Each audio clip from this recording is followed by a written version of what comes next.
Alors pour commencer, je me suis dit que ça pourrait quand même être bien que les femmes qui vont nous écouter sur ce podcast sachent un petit peu qui tu es. Est-ce que tu peux te présenter? Oui, bien sûr. Alors, je suis Magali, j'ai 44 ans aujourd'hui. Je suis mariée depuis 17 ans, bientôt 18, et je suis maman de deux enfants, une fille qui a bientôt 16 ans et un petit garçon de 12 ans. Moi, je suis quelqu'un de dynamique, passionné par la mode, hein. J'aime bien faire les boutiques, m'acheter des vêtements, j'aime bien aller au cinéma, j'aime bien faire du sport. Et j'aime bien aussi faire de la randonnée. Voilà. Professionnellement, j'ai été longtemps salariée. Donc, j'étais commerciale dans la finance. Après, je suis devenue responsable d'agence avec des équipes à manager, des objectifs, de la stratégie. Tout le monde pensait que j'étais sûre de moi, confiante. Mais en fait, c'était vraiment pas le cas. C'était tout l'inverse. Euh, Ok. j'ai toujours grandi avec ce sentiment de ne pas être comme les autres parce que j'étais dyslexique. Je vais toujours, je pense, en faire un peu plus, me sentir toujours.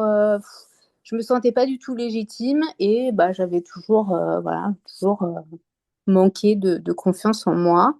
Donc, Ouais. je me suis longtemps sous-estimée. Voilà. Ok. Eh ben, je te remercie de partager ça parce que je pense qu'il y a beaucoup de femmes qui vont se retrouver dans ça. Malheureusement, on est beaucoup de femmes à manquer de confiance, à pas se voir à pas voir notre valeur, à ne pas nous sentir à la hauteur.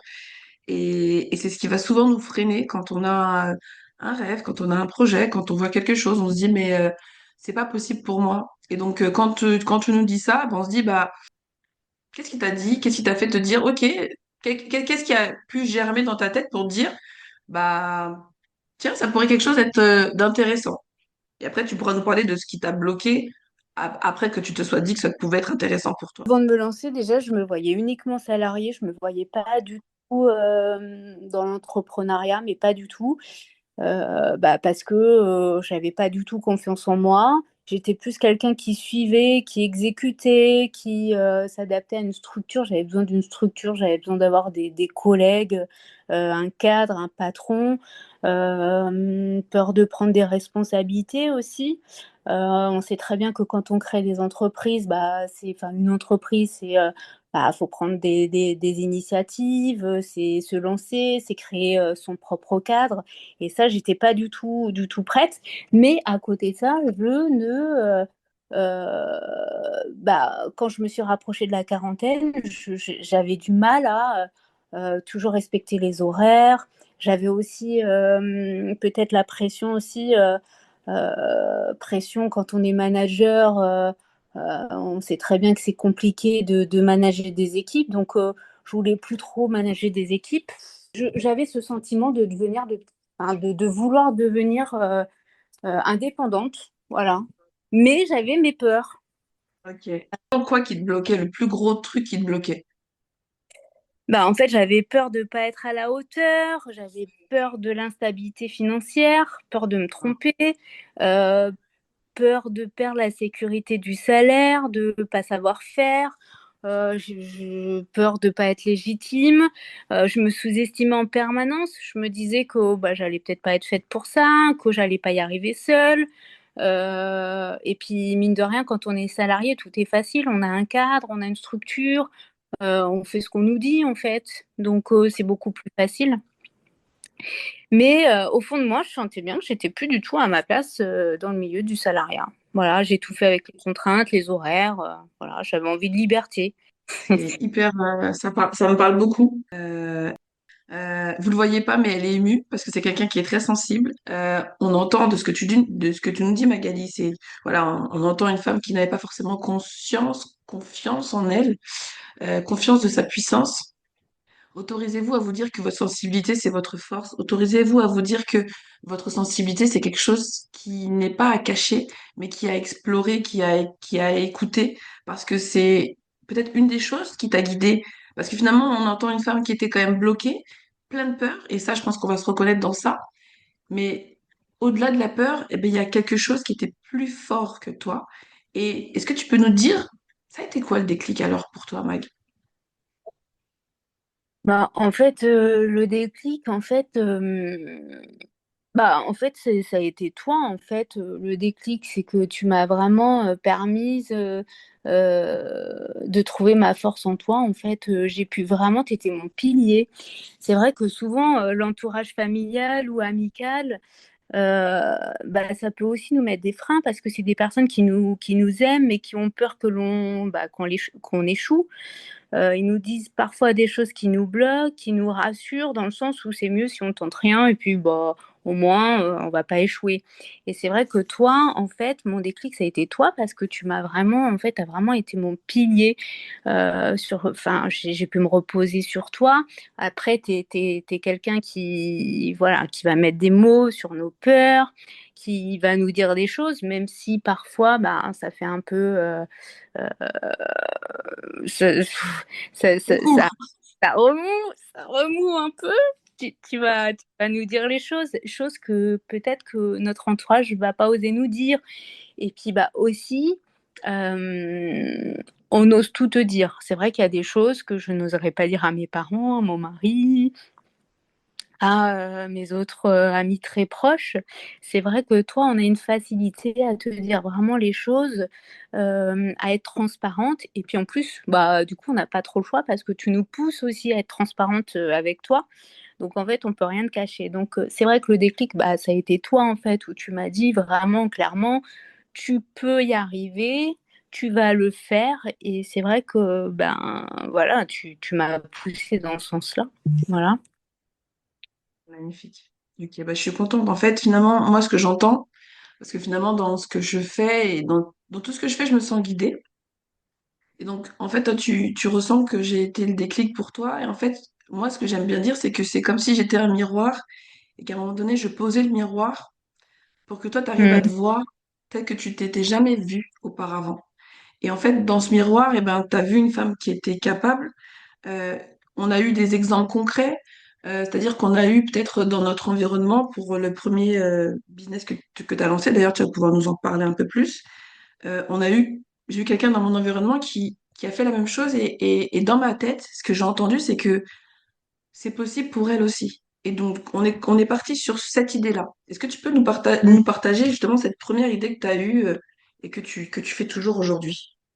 Ouais.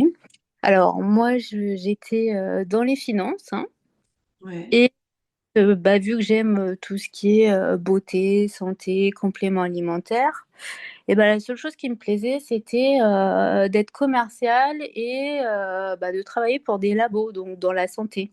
Rien à voir avec la finance. Euh, quand j'ai eu cette idée un peu folle, hein, il n'y a que toi qui as cru en moi, hein, parce que franchement, tout le monde rigolait un petit peu. Je me suis lancée du coup. Donc, c'est mon travail, hein, de salarié où j'étais très très bien payée.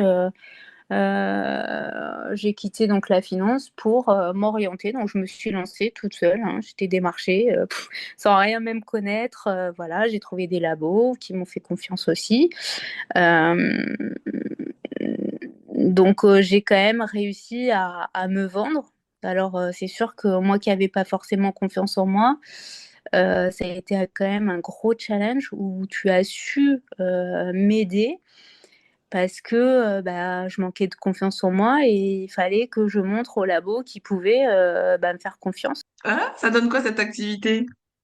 Et ben, du coup, pendant 2 ans, j'ai démarché, donc j'ai eu pas mal de cartes. Comme par exemple Nali, hein, qui cartonne. Donc j'avais des très belles cartes. Donc j'ai démarché et aujourd'hui bah, j'ai des clientes et clients pharmacie qui me passent toujours des commandes. Donc en fait aujourd'hui j'ai bah, mon activité dans les labos qui me ramène un petit peu d'argent. Voilà. Super, super, c'est génial. Cette activité, du coup, je l'ai encore. J'ai démarché en 2 ans. C'est ce qui me procure encore des revenus aujourd'hui. Mais c'est vrai que du coup, je suis retournée quand même dans les finances puisque voilà, ça me manquait. Donc, toujours à mon compte. Voilà. Super, magnifique. Retourner à ton métier un peu de base, mais cette fois-ci plus en tant que salarié, mais en tant que indépendante. Oui, c'est ça. C'est ça. Génial, Donc génial. maintenant, je m'organise un petit peu comme je veux. Donc ça Ouais. m'arrive dans une journée de démarcher des pharmacies, d'aller voir mes clients, clientes et d'aller voir aussi mes clients dans la finance. Donc voilà, donc je m'organise. J'organise aussi mes horaires comme je l'entends. C'est vrai que je suis quelqu'un qui travaille plus le soir que le matin. Donc le matin, je fais mon sport et puis bah, l'après-midi, la journée, le soir, je travaille pour mes activités. Voilà. D'accord. Donc tes actifs, donc t'en as que deux ou t'en aurais une autre cachée sous le tapis? Ah, Je connais la réponse. j'en ai une troisième. Euh, Serial entrepreneur. ah, on ne peut plus m'arrêter. J'adore. On ne peut plus m'arrêter. Est-ce que tu veux nous parler de cette troisième activité? En quoi elle consiste? Eh bien, écoute, c'est des sacs à main. Voilà. Donc, ma maman qui est passionnée de crochet, un jour m'a fait un magnifique sac. Voilà. Et je t'en ai offert un. Et là, qui m'a dit, Magali, dans le métro, on n'a pas arrêté de m'arrêter, ton sac, tout le monde le voulait. Donc, bah voilà, hein. Corinne m'a relancée et du coup, j'ai créé ma marque de sac à main. Donc, c'est ma maman qui fait les sacs et bah, moi, j'ai créé un site. Alors, je suis pas du tout informaticienne, je sais pas, c'est ta faute encore. Je me suis lancée à faire un site, voilà. Les sacs de Michel sont nés. Enfin, est né, Voilà, quoi. c'est ça. Et d'ailleurs, je crois que c'est toi qui as trouvé le nom. Je trouvais que c'était bien. Enfin, c'était un des sacs. C'est la maman, ta maman s'appelle Michel. Bah, les sacs de Michel, quoi. Enfin, voilà. Ouais. Enfin, on a donné ce nom-là. Après, c'est toi, en fait. C'est-à-dire que moi, je donne l'impulsion. Mais Mhm. derrière, celle qui a passé des nuits blanches à faire son site, à rentrer tous ses références, à aller chiner les fils de laine, à regarder. Enfin, c'est toi qui bosses, tu vois. Moi, je donne l'impulsion suffisante pour que du coup, on se dise, ouais, mais et si c'était possible? Et derrière, tout ce que tu as créé, c'est toi, en fait. C'est toi de A à Z. Et ça, je veux Ouais. le répéter, mais en fait, ce que j'aime dans ton parcours, c'est que à la base, il y avait, je crois que je n'ai pas confiance en moi. Et même si tu te dis que t'as pas confiance en toi, comme tu Oui, l'as j'ai. dit aussi, il y a une partie de toi qui y croit. Et cette partie-là, eh ben, c'est sur celle-ci que tu t'es appuyé, que tu as porté ton focus et qui te porte aujourd'hui pour faire en fait bah, tes trois activités, quoi. Et ça, c'est magnifique. Mhm. Bon, après, j'en reste là, hein. Pas de quatrième. Trois, c'est bien, plus deux enfants et un mari, on pourrait dire qu'il y en a presque cinq. Parce qu'on sait que Ouais, les enfants, c'est une autre entreprise.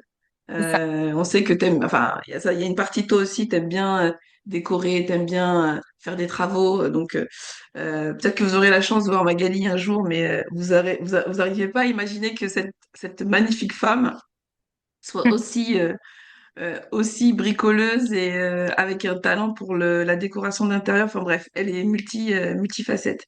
Je pense qu'il y a quand même quelque chose qui revient quand même chez toi, c'est que t'es quelqu'un de t'es courageuse, t'es déterminée, et quand tu commences quelque chose, tu vas au bout. Et ça a été valable pour la vie que tu as voulu te créer, pour tes activités, pour ta carrière professionnelle, pour ta maison aujourd'hui que tu as, enfin pour tout ce que tu as voulu en fait. Donc Mhm. quelque part, moi j'aimerais plutôt dire que je suis venue réveiller quelque chose qui était déjà là. Et c'est ça mon travail, c'est que moi je viens réveiller quelque chose qui est déjà présent, mais qui est juste un tout petit peu enfoui. et on vient en fait le faire ressortir pour qu'on puisse, ça puisse être effectivement un pilier. Et après, bah, go quoi. Mais ouais. Après, je pense que l'entourage est super important et effectivement, comme tu le dis, c'est vrai que bah, moi, à chaque fois que j'ai des peurs, je me repose vraiment sur toi et même les échecs. Enfin, tu m'as appris que voilà, les échecs, c'est pas une fin en fait. Il y a toujours des solutions. Et, et en fait, c'est vrai que bah, du coup, j'ose. Voilà. Hmm, magnifique. C'est un beau mot, ça. C'est un beau. Ce serait le mot de la fin. Ce serait le mot. Qu'est-ce que tu dirais à la femme, donc à la Magali, il y a combien de temps du coup maintenant? Pour l'activité pharmaceutique, c'était il y a quoi? 3 ans déjà? 2022, donc ouais, ça va faire 4 ans là. Mm. Qu'est-ce que tu lui dirais à cette femme-là et écouter ce message-là comme si c'était pour vous, vous qui avez peut-être envie de vous lancer dans un énième projet ou qui avez envie de passer à un autre palier? Qu'est-ce que tu aimerais lui dire à cette femme-là?